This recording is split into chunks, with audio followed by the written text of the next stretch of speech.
और चलिए सीधा लिए चलते हैं मध्य प्रदेश, जहां पर मुख्यमंत्री डॉक्टर मोहन यादव क्या कुछ कह रहे हैं, सुनिए। श्री प्रधानमंत्री ने किसान कल्याण, कृषि की अर्थव्यवस्था और सारी बातों को गौर करते हुए जिस प्रकार से स्वदेशी की भावना का और खास करके किसान आधारित व्यवस्थाओं को प्रोत्साहन देते हुए अपने देश के अंदर स्वदेशी के भाव को बढ़ावा दिया है। हमारी अर्थव्यवस्था को लेकर, किसानों की अर्थव्यवस्था को लेकर के जो माननीय प्रधानमंत्री जी की दृढ़ता है वो हम सबको प्रेरणा भी देती है और वो हमको काम करने के लिए उत्साह भी देती है। मैं माननीय प्रधानमंत्री श्रीमान नरेंद्र मोदी जी का धन्यवाद अदा करता हूं, जो किसानों को हित को लेकर के स्वदेशी की भावनाओं के आधार पर वो हमारे देश का इस प्रकार से हर मोर्चे का नेतृत्व कर रहा है, जो आज के दृष्टिकोण से समसामयिक। मैं इस नाते से भी उनको धन्यवाद देना चाहता हूं।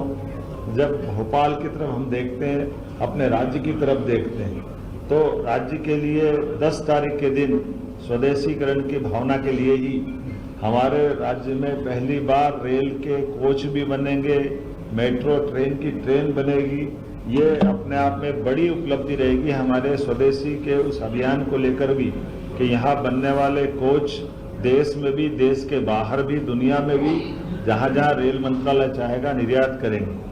मेसर्स BEML लिमिटेड द्वारा निर्माण की परियोजना के स्थापना के लिए जिस प्रकार से पूरी योजना बनी है, ये रायसेन जिले की उमरिया में इस परियोजना पे हम काम कर रहे हैं, जिसकी लागत लगभग 1800 करोड़ की है, जिसमें लगभग 1600 से 2000 लोग प्रत्यक्ष अप्रत्यक्ष रूप से काम करेंगे।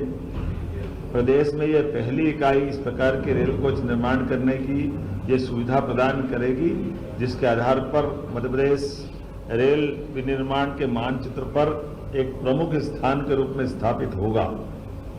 रायसेन जिले के गोहरगंज तहसील के उमरिया गांव में 60.36 हेक्टेयर भूमि का आवंटन हमने कर दिया है।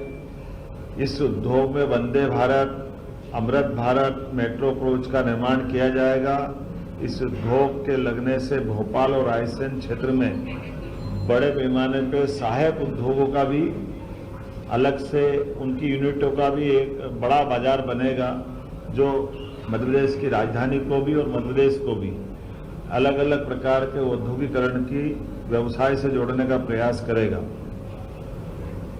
परियोजना के कुशलतापूर्वक संपन्न कराने के लिए मानव संसाधन, खास करके जो हमारे अलग अलग बीटेक वाले, कंप्यूटर साइंस वाले उच्च शिक्षित विद्यार्थियों के लिए रोजगार के बड़े अवसर उत्पन्न होंगे।